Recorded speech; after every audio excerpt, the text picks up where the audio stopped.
tuned in to Behind the Media.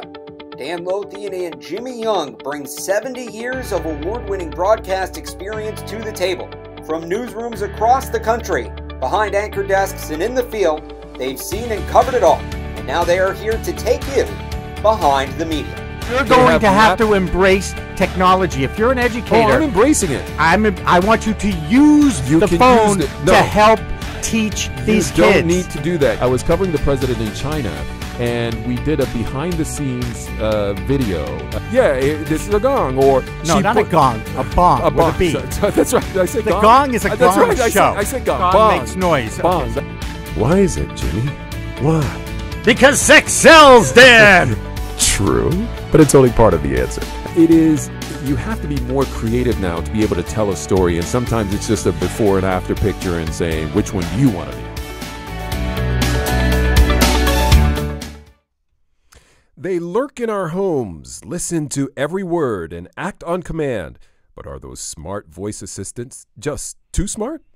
Fox News host Tucker Carlson catches heat for immigration comments, and his network pays a high price as advertisers bail. It's the battle for the ages. Two titans in the ring. Who will emerge victorious? We're not talking about a heavyweight fight, but the battle between the New York Times and the Washington Post. Plus bites behind the media, and of course, in the spirit of the holiday, we're handing out gifts to people we've talked about on the show this year, and some are naughty and some are nice. But we are very nice, and on this episode of Behind the Media, we are offering gifts. We are? All kinds of gifts. Yes, we are. Okay, good. And who are you? Just call me Santa Dan. Welcome to this episode of Behind the Media. I'm Dan Lothian. And I'm Jimmy Young. We find the interesting in media so you don't have to go searching for it. Like us on Facebook, use the hashtag Behind the Media to engage with us on Twitter, and listen on iTunes, iHeartRadio, and the CLNS Media Network. Jimmy, go ahead. You can go ahead and ring the bell. I feel like Salvation Army. Salvation Army, ring the bell. All right, I'm ringing it. So everybody has these. No. Some people have these. Some people have these. Alexa. Echo. And Google, right. So they have these smart speakers, smart assistants, smart whatever you want to call it. And in theory, what is said in the home should stay in the home. Is that correct?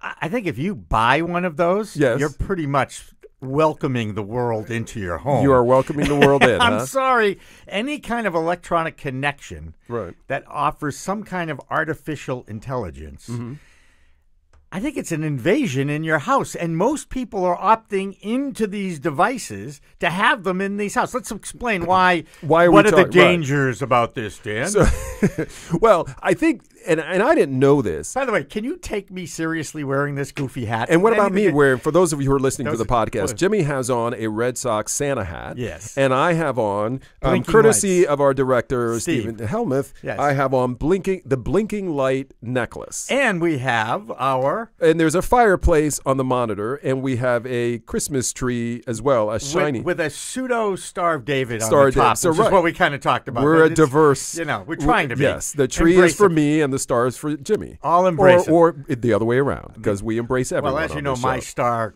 is with me all the time. Yes. That's my Donna star. You know that. Okay, never mind. Let's get going. Let's get going on this, shall we? So the reason we're talking about this story is because it comes out of Germany, actually. Quite interesting. I don't know if it's you've picked up on this yet, folks, as you listen to this.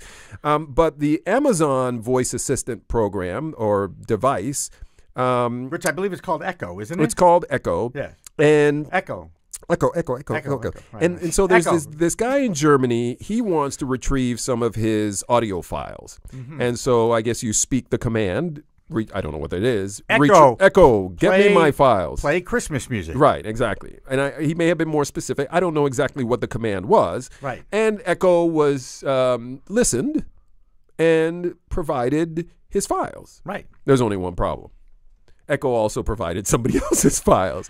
1,700 audio files from a complete stranger who apparently picked up conversations of that stranger in their home, in his home or her home with their partner. Right. have no connection whatsoever to this guy in Germany who just wanted his music files. Now all of a sudden he picks up these files from a complete stranger. And this also happened in Oregon too. Did you know that? Yeah, Alexa, I guess, did that as well. You want to tell that story? I mean, it's amazing, right? It recorded. Correct. This was in Portland, Oregon. Right. A family, their Alexa-powered Echo device had recorded private conversations and sent it to a random person in on their contact list. So somebody actually, that's even worse, by that's the way. Worse. Because it's somebody you have in your contact list. And you were talking about them. Right. That would be the worst thing. Did they really say that about me? I know. What if it's your boss and you're mouthing off about the boss in your home, and all of a sudden it gets sent to your boss? I mean, it's really scary. And I think here's the problem with a lot of the technology out there. First of all, millennials, they grew up with technology, so there's nothing to fear of technology for them, for the most part, right? Right. Right, Stephen? No. Okay. He's not, when it comes to that, he's not the typical millennial. No. But for us, we fear that stuff because it's new, it's different, and so we're suspicious automatically. Right. So these young people, and people younger than us, who I refer to, I guess, as young people as well. Quite a few of them out there, right, by the way. And there's more and more as we get older, I might add. Yes, exactly. Yeah. And then all of a sudden, young people are 50. That's right. But they're warming up to this and not really thinking about the consequences that in order for these devices to work, they really have to listen in to everything that is going on in your home so that when you say, I need this, it will pick it up. Now, it's my understanding you can put them into kind of sleep mode, or there's some way that you can mitigate the problem. Mute it. Right, but ultimately, the device is working. These devices are always listening. And they're always on. They're always on because in order for them to work, to answer the call, they have to be listening. Plus, they're learning while they're listening, too, to what you'd like to use their device for. Right. No, it is... There's so much information. So beyond the fact that it could be shared with a complete stranger, I don't like the fact that a company is picking up so much data on everything I do, right? But Dan, wait a second. What? Hang on a second. Yeah. You're not naive. You are an intelligent man. You're one of the more intelligent men I've actually ever met in my life. That being said,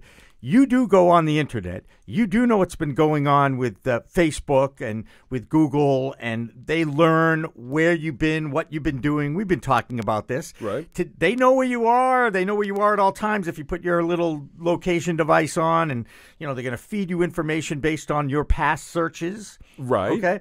So they know pretty much everything there is to. Now what you're doing is you're making a more obvious invasion into your private home, and you're the one that's bringing it in and saying, come on in, world, let me tell you about who I really feel is a pain in the neck in my life. Right, and I think it's more personal. Okay, so when I go to search for something, yes. So if someone found out that, I'm not searching for anything crazy, Let's right? say shopping for a microwave. I'm shopping for a microwave. I need a microwave. I need a new car. Right. I heard this song. I want the lyrics. Maybe you could find something embarrassing that I wanted to learn something about. I don't know. But it's different when that's intentional. When you are walking around your home talking about anything. But if you brought that device in, that's intentional. Well, yes. But I don't know that people understand the intention of their intentional act. You don't know if people are intelligent enough to understand. Come on, Dan, that's what you're saying here. I don't know that you have to be intelligent enough to fully understand this technology and the scope of it, because when it first came out, nobody really was talking about it. Was more of, check this out. The commercials on TV aren't saying, by the way, all of this great stuff that we're telling you that this can do, there are these other things that it can do as well. It's selling the positive of this. And that's what people are buying into, and that's what people are listening to. They aren't thinking about what is the pitfall of using something like this. What are the consequences of my actions if I want to keep up with technology? And Dan wants me to fill now. He's now leaving the room. This is great. So, Echo, what do you think of the issues with the various sports teams in the Boston area? Well, let me tell you, Jim, I think the Patriots are in a lot of trouble, and Mr. Brady seems to be getting older every day, and I don't think the Patriots will be getting to the Super Bowl again this year. Okay, thanks, Echo. What's my favorite song? Oh, well, that'd probably be Neil Young's Sugar Mountain. Okay, that would be cool, too. What's the matter? I'm playing the role of Echo, I guess. You're doing the echo. No, by the way, no one told me you were leaving the room, so I really had to come up with something to fill. No, yes, you and Phil, you did. Yes, I do. I see what you got. Yeah, I okay, in full disclosure, and why not? This is a podcast and you can talk. So there are, we always read commercials for the sponsors of our show. Yeah. And our newest sponsor is Away. It's suitcases, smart suitcases, Now the suitcase is smart. Right. Now the suitcase is smart. Is it packing itself? That's what I like to know. It's not packing itself yet. And so, but what I grabbed to read was the old copy of our former sponsor. Oh, I get you. The problem is the new copy now is missing. Oh, with everything that we normally read about the sponsor. So I have this other one so that we can read something about it. About Away. About Away. So tell me how we're going to get away. Get away with a suitcase. With a suitcase. That is a smart suitcase. You can recharge your phone and that kind of thing. And, everybody this holiday season wants to get away. And so Away is a wonderful present to give someone. Yeah. And there's still a few days that you can also give this present of Away suitcases, right? Yes. But back to our subject at hand, Jimmy. Okay. I think that there is a real problem here because we don't know how often these kinds of issues pop up. Amazon and Google, they aren't talking. They haven't said, oh, you know what? There 1,000 times, this has occurred. They aren't giving the data to make us fully grasp how serious this problem is. We only find out about this when something goes public. And that's what scares me. It's we think about when, the press people, the spokespeople usually say, oh, these are isolated incidences. This doesn't happen all the time. But we really don't know. And I think that's what worries me. And there's so much information. And where is this going to end? At some point, is there going to be an issue where they're handing over tape of what happened inside a home to law enforcement? Well, why not? If there's a public threat. What? Well, no. The NSA. Wait a second. You don't think the NSA is already doing that? Well, no. They why would they be spying in my home? What do I think? Well, not your home. But now they get to spy in every home that has something like this. What about this, Jimmy? What about if there's a civil lawsuit? Right? Let's say I'm suing you because I think you've been going around saying stuff negative things behind my back. Right. You've gone to all my clients. You've talked to them and said things. And I have no way of proving this other than hearsay, right? But now I go to court and I ask, I know you have an Echo, and I ask for Echo files. Right. And they may push back, but at some point, I'm sure there'll be a challenge and you can get those files. And I find out that, we get recordings of you making calls bad-mouthing me. I mean, imagine that, Jimmy. Well, I never would, first of all. Well, but I'm just saying, though, that situation could play out. Here's my issue, and this was written up by, I'm pretty sure it's Washington Post, author of this article. Jeffrey Fowler wrote it in May. He says, voice-based devices like Amazon's Echo and Google Home are always awake. They're passively listening to commands to be activated, or for commands to activate. A user can mute the devices, and they can also listen to past recordings and delete them. However, Google and Amazon keep a copy of every conversation. Yeah. I mean, again, Amazon has not disclosed how many times users have improperly been granted access to another person's recordings. That's scary. And it is accidentally shared. They do admit that there have been some issues where they've had but they have shared it, but we don't know the scope. Hey, I can solve this. Well, how will you solve it? Take all those things out of the home. And you know what the problem is? This is the holiday season when I bet you thousands, if not millions, of these devices are being sold. Right. So here's what you do. You actually control your own device. Yeah. And you control your own. Buy a wireless, a Bluetooth speaker. And instead of asking the machine to play songs for you, you may actually have to look at your device and actually touch the screen to play a tune. Oh, man, that's going way back. I know. That's like the I'm way almost back having to machine. get off the couch and change the channel on the TV. I don't know. I mean, are we going backwards on this? I know. I think that this is asking for an invasion of your privacy and welcoming the world into your house. I don't like these voice control devices. Yeah, I don't have one, and I don't plan on getting one. And I have friends who have them. And I don't hate them for it, but when I go over their homes, I won't say anything. And you know what? I'll write things on a piece. I'll take a whiteboard. Yes, you know, you can say nasty things to them too, you know. Oh, I'm sure you can. You can do whatever. I don't think I deserve that. That's what they come back with right now. I don't think I deserve that. All I know is that I will, if I go over someone's home, by the way, anyone listening to this, if you do invite me over your home, and I know you have one of these devices, I will show up with a whiteboard and we'll communicate via the whiteboard. You'll be writing stuff down. I'll be writing stuff down because as far as I know, they can't read yet. I'm not, I'm just not going to have anything to do with these devices. I don't want them in my house. Thank you. It took me a long time to just get the damn Bluetooth speaker. Yeah. Well, now I got like 7 of them. Yeah. I haven't even gone there yet because I'm sure something's going on there that we don't know You're about. playing music off a device. You know what you're doing? You have opened the door for these other devices by doing that. The devices are going to take over our world. First it's Bluetooth. Next, it's the smart box. Okay. I'm ready for you. Okay. If you like this episode, let us know. Like us on Facebook. Use the hashtag #BehindTheMedia to engage with us on Twitter. Have any questions or comments? Hey, drop us a line at info@littlepartmedia.com. That's info@littlepartmedia.com. Fox News host Tucker Carlson catches heat for immigration comments and pays a high price. Hello, everybody. Welcome to this episode of Behind the Media. I'm Dan Lothian. And I'm Jimmy Young. We find the interesting in media so you don't have to go searching for it. Like us on Facebook. Use the hashtag Behind the Media to engage with us on Twitter. And listen on iTunes, iHeartRadio, and the CLNS Media Network.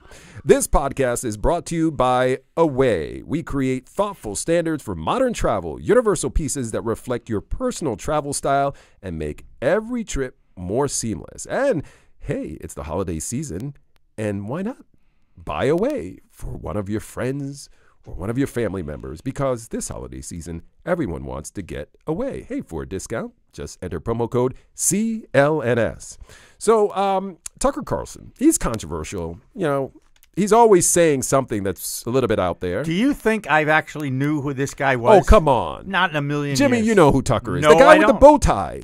Great. The guy, he's worked at all the different networks. He's been on MSNBC. He's been on CNN. Wait, you know he's been on MSNBC and CNN and then Fox. He's a news guy. Well, I don't know. Unless I've worked with him, okay? I really don't. You know I don't pay a lot of attention to the news. Just from pop culture, Jimmy, you should know who he is. No, you should just know that name. I'm unhip. You've had your head buried in the sand. Yes, I have. In the media sand. And I'm happy about that. Well, now it's Tucker been pulled Carlson. out. Yes. Yes, I've heard of him now. Okay, let's ask Steven. Steven, do you know who Tucker is? Fox host. Yeah, but good job, Steve. Wait, yeah, but did you know that before we started discussing it for the show? Honest. Yes. Okay. So, Jimmy. Sorry. Jimmy? Yeah. Yes. A millennial knew who he was. Yeah, great. So you should have known. No. Okay. By the way. Yes. You said he's paying the price. Yeah. For saying these comments. We're going to get into Well, these it's the network is paying the price, but he potentially could be paying the price. If he gets fired. Right. If he gets fired, or if they cut his salary or whatever it is. Then he would actually pay a price. He would pay a price. So what, are you mocking the lead-in that I wrote? Is that what you're saying, Jimmy? I'm not a mocker. I'm just questioning. The network is paying a price. I want to make sure we're accurate in our discussion here. Right. Okay. So in the interest network of, is paying. Right. In the interest of accuracy, let's point out what's going on. If you really want to go behind the media, yes, they're not. It hasn't cost the network anything. They've taken the spots off Tucker Carlson's show and put them on somebody else's show. Well, maybe not. Because in some cases they have canceled altogether, others they've suspended. So suspended from his show, presumably, as you point out, they could have moved to another show. So what are we talking about? He said the following in one of his shows recently, that mass immigration makes our country, quote, poorer and dirtier and more divided. So that's how he feels about immigrants coming to a country that was built on immigrants. Right. Everybody in this country is an immigrant. I don't care what you call yourself. Unless you're a Native American, you are an immigrant. Okay. Everybody, Jimmy. Everybody. Unless you were born born in this country? You are an immigrant. Why? If you're born in this country and your parents were in this country and they were not Native Americans, but they came from, I mean, if their parents came here in the turn of the century. Yes. The blood in you is an immigrant blood. Now, you may be many series, removed from the actual immigrant. Thank you very much. I just want to make sure we understand that. Yes. Because when you say you are an immigrant, I'm like, I am not an immigrant. No, yes, you are. No, I'm a U.S. citizen. You are a U.S. citizen. I was born in Newark, New Jersey. Yes, you are. And I admit that. The blood that flows in your veins is immigrant blood. Unless you're a Native American, you are an immigrant. Okay. Your family line, for the conversation. Your family line, yes, is Poland and Russian Jews. There you go. Yes, and mine is Cuban and Jamaican. Yeah, you are a man of the people. I'm a man of the people, and I'm as American as anybody else. That's the beauty of America, that we come from all around the world, and we become this wonderful, or should be, this wonderful family in this country. And a lot of people in this country think we've had enough people from outside of the world to come into our country. And there's no question that we have issues with immigration, right? The immigration system is broken and it needs to be fixed. But to go as far as he went, putting up a wall is not a good idea. Yeah, but even beyond and shutting down the government to do it is even stupider. But we're now to just stick with the comment at hand here. Sorry. He is referring to human beings who come into our country as being dirtier. Right. Not a good descriptive word. So that makes our country poorer and dirtier. So they're saying that they're dirty people. They make it dirtier. How do you make that connection? How can people come into this country? There are immigrants who come with a lot of money to this country or come with nothing and create a lot of value in this country. How in the world can you call that dirty? In fact, I have a friend who just started a fund. Well, you could be racist and bigoted. I mean, that's how you can be. Yeah, Sorry. Exactly. That's kind of, that's how you do it, Dan. Exactly. You had the answer for that. Not a very open mind, but when he says they're leaving behind large amounts of garbage and waste. Yeah, that's the reason they come to this country. Every child in America, leaves behind garbage and waste. In fact, you know me, I go to the recycling center every single week, and there's a lot of garbage and waste that comes from every community. That's what happens. In fact, that's what toilets are all about. We flush the waste. We flush the waste. Right. Every human being has to flush the waste. Yes. So everybody leaves behind from your behind waste. But getting low. Right. But just to say that it makes our country poor and dirtier. There was a friend of mine who's an immigrant. He's from Russia, and he started a fund that invests in companies, new ideas, startups that have mostly immigrants as their lead teams, right? Mm-hmm. And he was pointing out that, this company and that company, and just going through all the different companies that have created thousands and thousands of jobs in this country were founded by immigrants. Right. Oh, no question. So this notion to say this broad swath that, those people who come across the border into our country make it poorer and dirtier and more divided is just ludicrous. Right. And so advertisers have reacted. More than a dozen advertisers have pulled their ads, again, either suspended them or pulled them completely from his program on the Fox News channel, including IHOP, Just for Men, and Land Rover. And so, we applaud them for doing that. I mean, look, there's a lot of craziness that is said on television and on radio. Shock jocks. Yeah. That's and I think, I understand entertainment. I understand value in creating some controversy in order to get people to pay attention. We've actually done some of that, Jimmy. Yes, we have. But at the same time, when it comes to human beings, there just has to be a level of respect. I don't care where you come from, even if you're down and out. It's someone pointed out to me, when you're walking by someone on the street, a homeless person, and they reach out and they ask for money or whatever, you might be annoyed by it. Look them in the eye. They're a human being. They're not a dog. And that's how I've tried to live my life.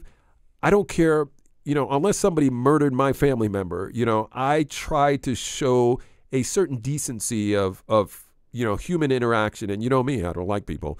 And I'll look people in the eye and I say thank you, and I treat people with respect, even if I don't like what they are, what they say, what they do. What they look like, what where they are. Like. I don't have to like them. Right. But I respect humanity. And I love everybody. Now, what do you think about this whole notion of, and we had a discussion months ago about, advertisers being quick to pull from some of these shows when they know going into it that that's kind of what these shows do. We talked about it in radio, locally here in the Boston area in WEEI. You know what you're getting when you sign up to be an advertiser on a show like that. So for you to be all high and mighty and say, oh, let's pull it from the show. I mean, what's your take on that, Jimmy? I think it's a tool. I think it's a way for companies to save face, obviously, because they don't, here they are, they want to buy into an audience and get enough eyeballs and people to follow them and get their message out.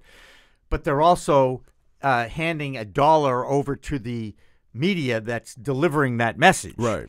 And it's the only form of saying, you know what, this guy or this gal went too far with this comment.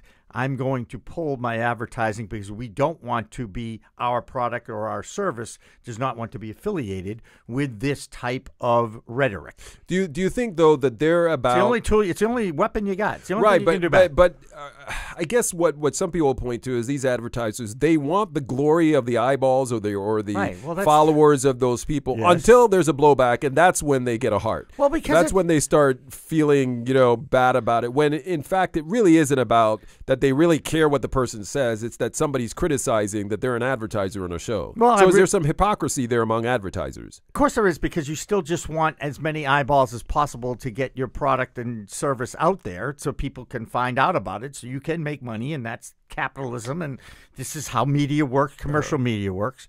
And this is... Any other media you hate. You hate public. I don't like public. Yeah, no, but maybe this is the answer to it, Jimmy. They don't have to pull ads because they don't have ads.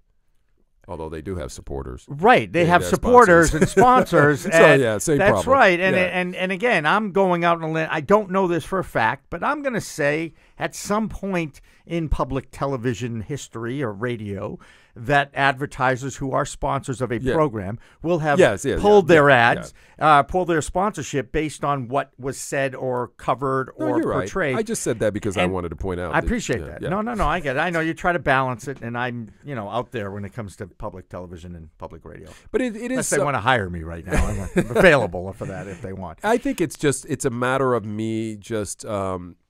I appreciate the fact that they pull back whenever something this egregious is said. There's a line. I like that. There's a decency line to treat humans. You made the point about a homeless person. There's a decency line. And when the shock jock or the host says things that go over that line, as a supporter of that program that puts money in the pockets of that host, you have the right to say, you know what?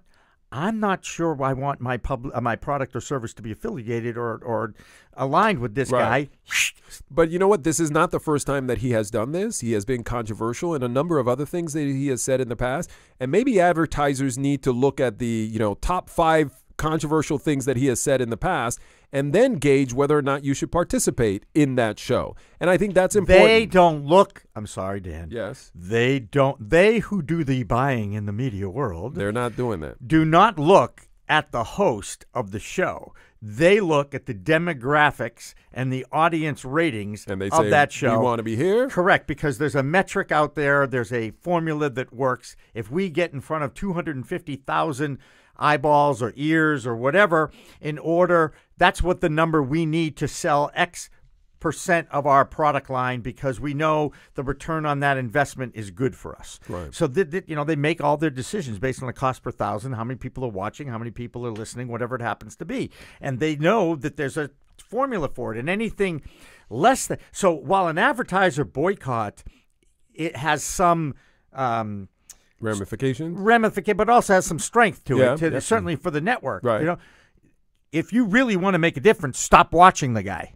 Yeah, that's the ratings. Right. Yep. No, ultimately, stop watching it. And it bothers me when guys like this still have ratings, have a following. Means? You know what that means? Yeah, there are a lot of people that don't have a lot of I don't know, intelligence perhaps? Well, but people believe the way he does. And he had he had a chance to back your away. Mind. He had a chance to back away from those comments. In fact, Alan Dershowitz was on his show and said while he does not agree with advertiser boycotts, he felt that the kind of language that he used was wrong. And he still stood to it. And what's interesting, a Fox spokesperson, when asked, to respond to this, was basically saying that, the left out there is trying to censor the right. So it seems as if they were backing up his comments that he made on the show. So that was. Do you know my Alan Dershowitz story? I don't. 6 years of hosting a regular sports show on NECN. I booked all my guests. Yeah. Confirmed all my guests. Yeah. He's the only one who confirmed on a Friday and didn't show up on a Saturday. That sounds very Dershowitzian. Just saying. Is there such a thing? Yeah, I guess so. But Okay. not. He's boo. Give him a big boo. If you'd like to. And why would you? Exactly. If you like this episode, let us know. Like us on Facebook. Use the hashtag Behind the Media to engage with us on Twitter. Have any questions or comments, drop us a line at info@littlepartmedia.com. That's info@littlepartmedia.com. It's halftime, ladies and gentlemen, for those of you watching us on our Facebook live stream. And this podcast and program is brought to you by Away, thoughtful standards for modern travel. We are Away. We create thoughtful standards for modern travel, universal pieces that reflect your personal travel style and make every trip more seamless. Everything they make is designed to solve real travel problems for life and work together to make every trip better. So, what are some features? Suitcases that are made from lightweight, durable German polycarbonate or aluminum alloy. So what's the matter with American polycarbonate? I don't know. This is pretty lighter. I mean, you can put it in your overhead much easier, and you can lift it as long as you don't put like lead weights inside of them. They're actually kind of easy to pick up and toss around. Okay. You can also charge your phone up to 5 times more from the optional TSA-compliant ejectable battery. This is in their carry-ons. Also, they have an interior compression system that lets you pack more. And then 4 360-degree spinner wheels. I love those, because when you're going through the airport, you don't have to lug it. You can just, it's much easier. Or coming off the plane, you can go down the aisle. That's a feature in a lot, but certainly much better on Away suitcases. Also, a TSA-approved combination lock and a removable washable laundry bag. So, hey, this is the season of giving, and this is a product here that would be wonderful for you to wrap up and put underneath the tree or whatever you do when you exchange gifts during the holiday season. Actually, exchange gifts all year round. Yes. That's really what I'm all about. Okay. There's no reason. Don't be telling me just because it's this time of year that I have to go out and buy a gift. Well, if I see something in a store that I think would be a thoughtful gift for someone in March, I'm going to buy it and give it to them. Okay. Note to self, I will point out that I have not yet gotten anything from Jimmy over the past year, so I will start reaching out for monthly gifts from Jimmy. It's just the gift of me. Oh, and I keep giving, don't I? That's how he gets away with it. So Away, thoughtful standards for modern travel. Give someone a gift of Away because this holiday season, everyone wants to get away. For a discount on your first order, please enter promo code CLNS. Hello, everybody. We're back. And as we used to say, it was Q3, right? That's kind of how we used to do it. That's how we used to do it. Exactly. It's the battle for the ages. 2 titans in the ring. Who will emerge victorious? We're not talking about a heavyweight fight, but something much simpler. Or is it? Hello, everybody. Welcome to this episode of Behind the Media. I'm Dan Lothian. And I'm Jimmy Young. We find the interesting in media so you don't have to go searching for it. Like us on Facebook. Use the hashtag Behind the Media to engage with us on Twitter. And listen on iTunes, iHeartRadio, and the CLNS Media Network. This episode is powered by Away, thoughtful standards for modern travel. We are Away. We create wonderful, universal pieces that reflect your personal travel style and make every trip more seamless, and especially this holiday season. In a season of giving, you can give a gift of Away. Right, Jimmy? You can give it all year long. All year long. For a discount, you can also enter promo code CLNS. So this heavyweight fight that we were discussing, again, not 2 boxers in the ring, although...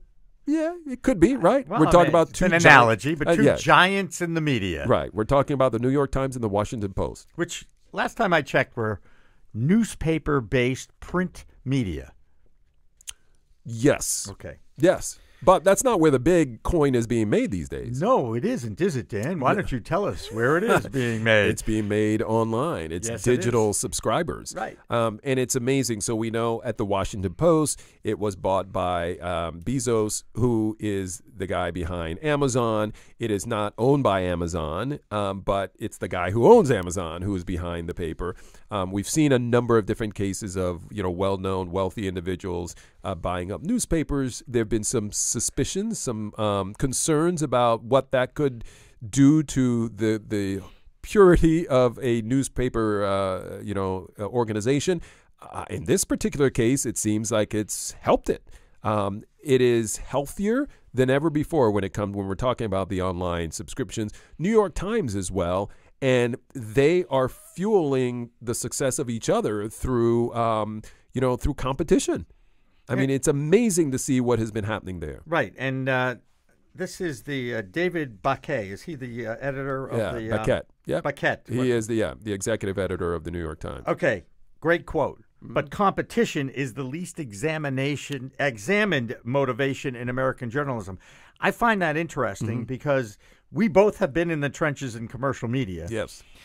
You are always looking and monitoring what the other guy is doing. It's the reason you have all those monitors in the newsroom. Right, to keep an eye on what everybody... Hey, they're leading with that. Do we have that story? How come we missed that story? Yeah. Let's have a meeting. Yeah, where's that element? That's right. You didn't have that element in your piece. So it's really interesting to me. It's the least examined part of American journalism, which I'm like trying to wrap my hands around it. Of course, they're all competitive, though, and we're competing. You're competing for the viewership. You're competing for the audience. And there's pressure to break a story, to get that exclusive soundbite that gets someone to say something they've never said before. Right. This is what drives a lot of the motivation of a journalist, is to dig and dig and dig and advance that story and get more and more backgrounds on the whys and the hows of what a story is about. No, it really is. And we're seeing that now, and we're discussing this because there was an interesting article in Vanity Fair, and it kind of laid out. It was I love, by the way, that you read Vanity Fair. Well, it's you were at a doctor's office recently, Dan. Is that what you picked it up? What I like about Vanity Fair? Are you a subscriber? No, I don't subscribe, but I think what I like about their rights is that, by rights, I mean the write-ups that they do, is that they're extensive, and they let pieces breathe. They give you a little bit more context than you might find in a typical news piece, and so they really went into some of the nuance of this competition between the New York Times and the Washington Post. Of course, the Washington Post with the tagline, "Democracy dies in darkness." And this one was framed more of, it's not just sort of two competitors fueling the success of each other, but two competitors who happen to be on the receiving side of President Trump's barbs. The daily enemy. Right. And so all of it collectively is helping to drive traffic to these publications. But what I did find fascinating as they were laying out making this case in this article is that it went right down to sort of specific instances where, for example, the New York Times has an interview or some little breaking news that they're all excited about, and they're about ready to go with it, and they're about going to release it. And just about the time that goes out, it's as if the Washington Post has also been listening in on what they're doing, because they counter with something else that is either equally as big or even beyond what they just reported. And it's almost as if one can't really one up the other for too long, because the minute one comes out with something, the other one's going to come out with something much juicier. Right. You know why that is? And why is that? Because the Post gave the Times all these Amazon echoes for the holiday, and they're listening in to the other newsroom, so they know what's going to happen. Very good. And as soon as they pick up a tip that something's going down, they tell the reporters, no time off until you come up with something. No, and some of these reporters have actually, they've gone across the street, right? The former New York Times people working at the Washington Post and the other way around. What I found most interesting, I love the numbers. I think everybody recognizes the fact that the print industry, the newspaper industry, is taking quite a hit in media over the last 15, 20 years. But the readership and who they are actually reaching now, monthly page views are at 1.5 billion dollars, 1.5 billion people. And this is New York Times. The Times today has 1,350 editorial employees, and monthly page views are about 1.5 billion. They have a staff that's 600 more than the Washington Post. Wow. But here's the thing about the Washington Post, and this was fascinating. When Bezos took over, one of the things that he did was he took the programmer engineer types, who otherwise, as you know, Jimmy, you rarely see them or saw them in newsrooms. They were somewhere when stuff didn't work. You called them, but they weren't anywhere where you could see them. Right. In fact, you oftentimes just knew them by name, but probably didn't recognize them. Now they are part of the newsroom. They up the number of folks who can deal with the digital footprint that they have. And they're who are part of the newsroom to help make the digital paper much more vibrant and interactive in real time. And that, in part, is what's driving the success of certainly the Washington Post. Well, again, it's the 24/7 news cycle that technology has wrought here. They brought this in, and everybody knows it's just always turning. You know, you may check your local. Like I look, what a shock! I read the Boston Globe sports page every morning. Oh, you do? I do. What a shock! I have, and by the way, probably have for as long as I could read. Okay. Yeah.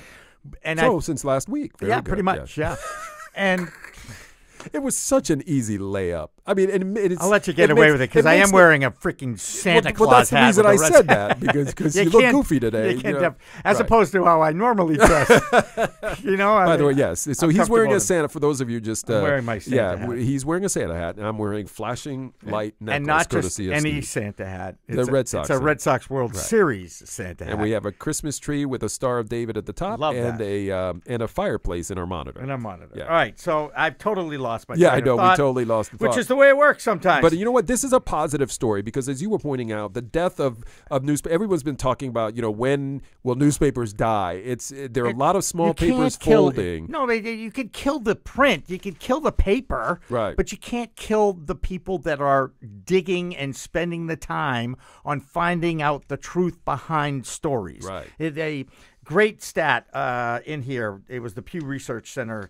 Of course, it had something to do with name-calling Republicans and Democrats and liberals and conservatives, which I absolutely hate. Okay? We're all people. Yes. You have a problem. Anyway, it was Dig's story about 89% of Democrats believe in the importance of the media's watchdog role, while only 42% of Republicans do, according to Pew Research. It's the widest gap Pew has ever seen. That doesn't surprise me, since we've got a guy who's been fueling the differences between people and whatever. In 2016, Democrats and Republicans, by the way, 2016, that was only 2 years ago. Yeah, that wasn't a long time ago. It had, does that have something to do with the fact that we had a presidential election it that could year, be. perhaps? Okay. It could be. So essentially, Democrats and Republicans agreed on the role of the press. Just in 2016. Correct. 2 years later. Correct. It's a divided country. It was 77% and 74%, and now it's 42%. And look, it's not an easy job. No. It's an important job. You can call it a watchdog. You can call it whatever you'd like. We need people to back check things that come out of politicians' mouths all the time. And even though people might look at these giants, the New York Times, Washington Post, and call them the liberal media, the mainstream media, the left media, whatever it is that they call names. I hate that. You know I hate that. I'm glad that these I see them. Look, they're you can argue about individuals who report for various different organizations, but I think at the heart of it, these are reporters who are going out trying to get the story, and they're trying to get the story right. And I applaud the fact that a little bit of competition is leading to a boom, if you will. Maybe it's too early to say that, but certainly a growth in an industry that has been dying for a long time. And it is dying in some areas, but here it seems very much alive, and I think that's a good thing. Yeah, it is. And you mentioned long-form journalism, the Vanity Fair article. I like long-form journalism because it allows you to tell the whole story. When I was teaching this past semester at Dean College, I'll give them a little plug here, we learned about the inverted triangle. Are you familiar with the inverted triangle? That's when I'm diving into a swimming pool. My legs are the wide part of the triangle, and my head is the pointy part. Is that it? No, you are wrong, Mr. Luthien. That's what I thought. No. It is who, what, where, when, how, the facts at the top of the thing. Yes, right, you understand that, right? I do. And then you have your But that visual was your just powerful. details Me of those diving who, into a pool. what, where, right, yep. That's the and why, then who, the what, background information, in my head. and you advance the story from the top of the inverted triangle down to the bottom. You will never think you're able about to the get same. deeper and deeper and deeper into the story. Like when I get deeper and deeper into the water Ooh, after I get dive that. in. There you go. Yeah. I am not a diver. Neither am I, actually. just So wanna it's say. this is actually a lot funnier I'm a because jumper. you realize I'm not a diver. I'm No, a jumper. I'm a jumper, I'm too. a cannonball kind of guy. Oh, I believe that. Yes. I bet you have the big jackknife splash thing down, too. Well, I did have that until I got hurt one time. You know what I mean. I don't want to hear about it. Yes. If you like this episode. Wait, one more thing. One more thing about this story. Yes. Okay, that I found really, it's in my pink. I got my pink Yes. highlighted. Okay. This is kind of like a freewheeling holiday version Have of the you noticed podcast. that? Yeah. Yes. And we haven't even shared any eggnog. No. Or anything. Not that, I don't even know. Have you had eggnog? I have had egg. I'm not an eggnog kind of guy, though. I know. Wait, you've tasted it. Yes, I have. Okay, and Yes. it didn't have alcohol in it because I know you've had yes, never no, had. No, you've never had, no, which but is an awesome it was thing. very eggnoggy. We were talking about Jeff Bezos, right? Yes. Isn't he now the richest guy in the world? Or I think he is. Yes. Although I might be. He made. Do you remember when Amazon bought Whole Foods? Yes. This year, that was this year, right? I think so. He made $2.5 billion. Yeah, that's only 10 times what he'd paid for the Post in the 2 hours after Amazon took over Whole Foods. Well, there you go. That's I can make $2 billion that easily. And then I wake up. Yeah, I was going to say in your dreams. In my dreams. All right, that's it. If you are dreaming about us, we'd love to hear from you. Oh, boy. We'd like to hear from you. Are you in trouble? Use the hashtag Behind the Media to engage with us on Twitter. Also, let us know about your dreams at info@littlepartmedia.com. That's info@littlepartmedia.com. Ho, ho, ho, it's the fourth quarter. Ho, ho, ho, ho. Ho, ho, it's time for Bites Behind the Media. Actually, it's our holiday version of Bites Behind the Media. We're handing out gifts to people that we've talked about on this show, those who have been naughty and those who have been nice. Hello, everybody. Welcome to this episode of Behind the Media. I'm Dan Lothian. And I'm Jimmy Young. We find the interesting in media so you don't have to go searching for it. Like us on Facebook, use the hashtag Behind the Media to engage with us on Twitter, and listen on iTunes, iHeartRadio, and the CLNS Media Network. This podcast is powered by Away, thoughtful standards for modern travel. Away creates thoughtful, modern, universal pieces that reflect your personal travel style and make every trip more seamless. Everything they make is designed to solve real travel problems for life and work together to make every trip much better. So it's the holiday season, and this holiday season, everyone wants to get away. For a discount, you can enter promo code CLNS. Okay, Jimmy, so much to talk about. The good, the bad, the ugly. In Media 2018. In Media 2018. Where should we start with Harvey Weinstein? Because he kind of, although it goes way back to even before that to Bill Cosby. Well, I think you got to start with Les Moonves now. Well, but that's kind of where it's ended now. Right. But Harvey was where kind of the door opened. The floodgates opened after Harvey. Was Bill Cosby not the first one? No, he is. But Bill Cosby happened a while back. Yeah, I know. He was still in the news this year. Yeah, but it happened a while back. And then things got quiet. And then Harvey Weinstein happened. And it's like the dam broke. And your friend Matt Lauer got in trouble this year too, did he he's not? not my friend. Well, I but, mean, what, a friend? Well, someone who you I used to work with. Yes. Used to work with. I used to work with him. We're not friends with all the people we used to work with. I might have called him a friend prior to this, but not now. So I think we both can agree that if we had a lump of coal, we have a ton of coal. By the way, do kids know what that is? Stephen, do you know what lump of coal the reference is? No. Having a lump of coal in the stocking. In your stocking. Yeah. Yeah, the lump of coal in the stocking because you were naughty. Yes. Right. Exactly. But you know what lump of coal, like, it's kind of, everybody had coal to put in everyone had coal around the house at the time. Right, so it's easy to put it in the Right. stocking, It's like especially if someone you said were a bad. lump of coal now, where do you go Right. get a lump of coal? I don't know. I mean, I guess charcoal, right? Right, charcoal. Okay. And although we use a gas grill. Anyway, if you had, I don't know if there's enough coal in the world to fill the Facebook stocking for this year. Yeah. Because if there's one media group out there, They've just screwed up left and right. they can't get it right. They can't. And I've heard from some inside sources that I probably don't want to mention, but I think they're reputable sources since it was a law firm that I got them from. Okay. Okay, and we all know that lawyers are the kings because they make money whether you win or lose. Exactly, yes. And they get a lot of information goes through their offices, yes. If you have Facebook stock, dump it. Oh, that's what they're saying? They think that company is going down. Yeah, I would. You know, By the way, I we don't- appreciate the fact that they We're carry on Facebook our right live now. stream. I would not say they're going down. I mean, I said back, I remember when MySpace was around and I thought that was the greatest thing. And then MySpace blew up and Facebook came along. And I thought then that it would be kind of a fleeting moment for Facebook. But the problem is Facebook has been innovative. They haven't sat around and said, oh, this is what we are, this is what we do, we're not going to try anything else. There's always something different. And so it may be that in the form that we know Facebook, it may not be around. But Facebook itself, I can't see Facebook going away. Too many people are connected to it. Right, but they've also paid, what, a $350 million fine this year to the European Union. And what's that, like a tip in the kettle? Right, exactly. Okay. It's pretty much, that's right. Okay. And what you just said, though, about their... they're changing. They adapt. They look at a thing and then they adapt their model and offer this and maybe buy a company over here and a company over there. Unlike traditional media, the media that we grew up with the print and the television and the radio, they see outside. Whereas traditional media for years has had the tunnel vision, to the point where they didn't change their model for years, and it cost a lot of people jobs, and it was not pretty. No, you're right. Back in the day. No, it is. 10 years ago, 15 years ago, and now, but at least Facebook does change. All right, exactly. Hey, what about some good news? All right, good news. No, some good stuff that happened this year. I got one.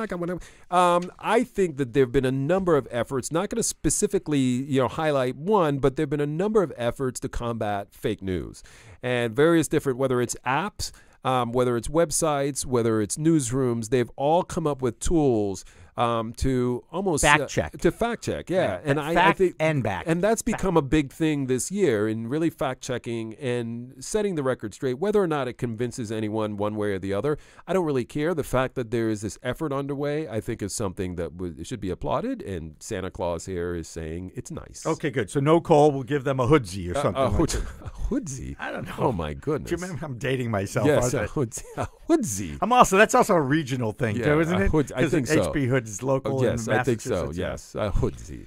All right. Oh my goodness. Oh, about Jim Acosta. Well, again, what should we give him? Two things. Yes. Hang on. Let's talk about individual journalists for a second. Okay, individual journalists. Because Jim Acosta has survived. He has survived. Okay, but there's one who did not survive. Who didn't survive? Jamal Khashoggi. Oh, that's a sad story. In fact, was named the Time Magazine Person of the Year. Yeah. Posthumously. Right. Posthumously. That too.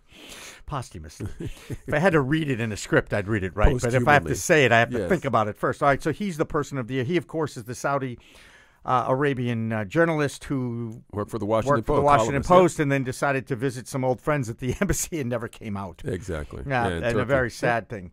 There were also... so that's coal there. Yeah, for not only for Saudi Arabia, but also for those who thought. Because journalists have been killed. They have, and They've especially in places and put in jail. That's been a negative, not only in places like Turkey, but also we learned recently that one of the highest numbers of journalists being jailed in Egypt. Right. So there's this global trend, if you will, and perhaps piggybacking on the rhetoric that's happening in our own country, where journalists have been under fire, and that's been. You got to put that in the naughty category. And actually, we're literally fired at a mass shooting at the Capitol Gazette in Maryland in June. You remember that? Definitely. And so, again, we salute the profession, and we applaud the Jim Acostas of the world, who took one for the journalism team this I'm up year. and down on Acosta. I know you are. I think no one deserves to be kicked out of the White House to cover the White House. But at the same time, there's a certain protocol, whether you like the president or not. There's a certain way that you should act, and I think sometimes he puts on a show, and that's what gets him in trouble. Jim, yes. Okay, Jim. As opposed to the president, who he puts on a show too. A constant show. But it doesn't matter what he does. If you're going to be a journalist, then you should be straight down the line, and don't let how you feel about someone impact how you cover them.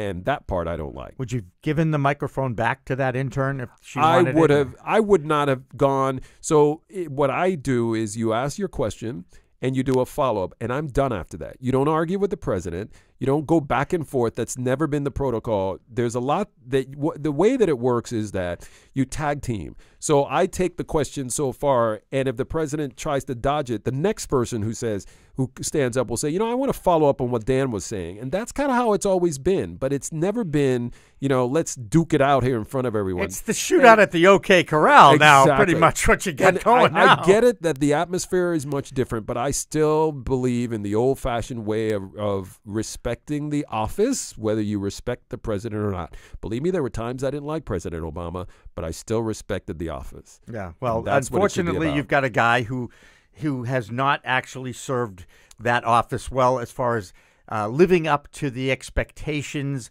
of the class and respect it deserves, because he's a bad human being. Okay. I'm sorry. That's how I feel. So naughty for him. Very naughty. In fact, there isn't enough coal in the world to stick in his stock. Oh, by the way, he doesn't believe in Christmas anyway. Well, he canceled the damn party. Here we go. Anyway, you got me going. I got to cut you off. All right, how about good luck with that, by the way. I've had ex-wives try to do that. I've had bosses try to do that. It ain't happening. I get a microphone in front of me. That's right. You can't shut me up. I can. Yes, I have the volume right do. here, so I could. You do. So I thought it was powerful watching some of the visuals that we saw at the farewell, the memorial service for former President Bush, H.W. Bush. Watching Bob Dole in his, aged body, being helped stand up and saluting. There was that photo of the dog that had been assigned to the president, the former president, in front of the casket. Great, I mean, there were some photo. really powerful images, and at a time when the nation has been going through so much, it was wonderful, even for just a few days, to remember how things weren't perfect, and I think people were painting pictures in a way that they weren't necessarily accurate, but I think it was still heartwarming. Some of the words that were uttered, some of the visuals that we saw, I think that's, while it was a sad thing to see someone pass away, it was a nice visual thing to take in. It was a celebration of his life, and we all appreciate anybody who's gone through that in their lives, whether it's a parent or a loved one or even horrifically a child. You need to look at the positives at that point and celebrate those. Yes, no, definitely. What else you got there, Jimmy? Well, so my media moment of the year. Yeah, what is it? Is this the big media moment of the year? And I saw it yesterday. I saw a clip of it again yesterday, and I remember looking at it live, and it was, not that this is a big surprise to anybody who knows me personally, but it brought a tear to my eye. Oh, and it was not Hallmark. It was not Hallmark. And it was when Needham's own Aly Raceman at the ESPY Awards, and they gave the victims of Larry Nassar's sexual assaults an opportunity to come up on stage, and all these women, hundreds of women, and it's when you see the mass of females up there, this amount of people, and it really hits home, and then you realize what these women went through, what Aly's doing, speaking out against not just the behavior of this horrific, scary man, but also taking down those who enabled this man to stay in a position of power. I'm going to throw Michigan State under the bus. I'm going to throw the U.S. Olympic Committee under the bus and the U.S. Gymnastics Association, which, by the way, should be totally dissolved and start over. In fact, it sounds like it sounds like it is. And they definitely are trying to do that. I think, honestly, you need to have either Aly or Shannon Miller, the most decorated gymnast of all time, be involved with this and become the face of the sport again, because really and truly they are the face of the sport. You know, this is the thing. You hear this all the time in sports. They don't come to watch the owner play. No. They come to watch the player play. Yes, exactly. Okay. So they are the performers. And then one more. Yes. One more negative or one more naughty or nice? About as naughty and negative as you could possibly get. Okay. And we've ripped this company. We've ripped this company all year, and why not do it one more time? So it's Sinclair. Sinclair Broadcasting should be ashamed of themselves, calling themselves a legitimate broadcast ownership group, making their journalists, their employees, really read these scripted, politically motivated, skewed messages under and try to camouflage them behind as news. Yeah, exactly. No. And that's disgusting to me. Well, look, it's been a powerful year, wonderful year sitting across the microphone from you, Jimmy. And I hope you folks are out there listening to this show or watching the show have enjoyed the conversations that we've had. Mostly we found this as we were going through the lineup of all the stories that we did. The bulk of the stories had to do with something negative. And there's a reason for that. I mean, we did point out positive things when positive things were happening. But what drives a conversation is us drilling into these things that are going on that are wrong, or that we feel could be made better. And that's why so much of that dominates the conversation. But I think we've had a fair and balanced approach. Why did he look at me and laugh when he said balanced? I just want to know. Does that mean I'm imbalanced? Approach. Are you saying I'm imbalanced? No. I think we've had a good balanced discussion. There are times when you and I don't see eye to eye, where you'll take a certain position on something, and we're not faking it, ladies and gentlemen. I mean, this is usually oftentimes we'll go off talking in the office here, and we'll say, stop, hold that for the show. Right. Because we truly believe there are times where we'll say we agree on something, and there are other times, a lot, where we'll say, you know what, I feel this way about it. And we try to convey that during our conversations. We try to be as authentic as possible. We'd love to hear from you in the coming year, because the more voices that we can, whether it's a story, an idea that you have that we should be covering, or you just want to, react to something that we've said, we'd love to hear from you. Yeah, and I appreciate hanging out with you too, Dan. 1 hour a week, we get to sit down and talk about the media. And the fact that I can make you laugh during this hour makes my week, because there have been a couple of times where I've lost it. I understand. And I appreciate that. I like it when I can actually make people lose it. I mean, it's been some... I never had it. Yeah. So, therefore, when I have someone else lose it, it's like, hey, it's found something. It's been good stuff. Oh, I appreciate it. Look, the fact that I have the utmost respect for your success in your career and the beautiful decorations that you have in your office with all those amazing the holiday lights around my neck, but all the awards you've won, and the fact that you even are willing to hang out with me for an hour, because I'm a regional guy. I've been a Boston guy. I was a sports guy. I was not into news. I've learned a lot about news and politics this year. I've probably watched more news this year than I've ever watched in any year of my lifetime. And I've learned more sports. Yeah, well, then I think that's it. That's the back and forth that we've learned from each other, which I think is great. Plus, you are the counterbalance, right? Because since I'm not warm and fuzzy with people, you offer warm and fuzzy. Yeah, I like, and I'm kind of fuzzy. You anyway. go out. I'm fuzzy wuzzy. When you get right down to it, I'm fuzzy wuzzy was a bear. I mean, it was a great thing, and it was one of my important. I had a little teddy bear when I was a kid. I was comfortable. I had a teddy bear, but I think I may have chopped off its leg. Do you remember? Whoa, this is deep. No, I'm just kidding. I didn't do that. I did not. I did not chop off a limb of them. Good. I just did that for comedy's sake. That's all. It was. Humorous. I may have punched it though. Scary. I did punch Teddy Bear. No. Yeah, I did. I used to repair. I bit Teddy Bear. Did you ever as well. repair it? Did you ever have a hole in it and have to repair it? I think I did. My teddy bear had a button for a nose after a while, and another button for its eye. And I actually lost mine. Did you have a name for your teddy bear? I don't remember what the name was, but I know it was lost during a trip. And apparently that was pretty bad. Pretty traumatic. I lost it. God, yeah, yes. I lost it. There's actually commercials about that now. Babies losing their, my kids losing their little dolly, and then they find it and they patch it up and bring it to them. And well, that happens to me on a week-to-week basis. You know, when I lose my stuffed animal now, I cry. Yeah. Well, Ebenezer was my teddy bear when I was a kid. Ebenezer Scrooge. Yeah, well, it had nothing to do with Scrooge. Although, why'd you call it Ebenezer? It had to do with a kid's story I read. Remember the old SRA cards we used to have for reading? No. Anyway, it was about this. Really? It was a tractor named Ebenezer, and I said, that's such a cool name. I'm going to name my teddy bear after them. Oh, man, you got to change that, though. That's a depressing name for a teddy bear. Sorry. Maybe that's what's at the heart of everything, Jimmy. That is. You know what? I think I'm going to go lie that's down why on you're the couch. That's why you're a nicer guy. Because you lie down on the couch. You had a teddy bear called Ebenezer. Lord, I just learned that. That's so sad. I hope my brother listens to this, because he will be roaring right now, because I cannot believe you talked about your damn teddy bear on the show. But that's what makes this show so much fun. And here's to another thank you for being my co-host on this show. And we'll continue to make everyone happy. We want to thank, as we always do at the end of the show, Stephen Helmuth, who has been just such a wonderful individual to have as part of the team here. He is the director who switches the cameras and helps to set up the microphones and everything that happens here. And also helps in the field as well. Make sure that we are streaming.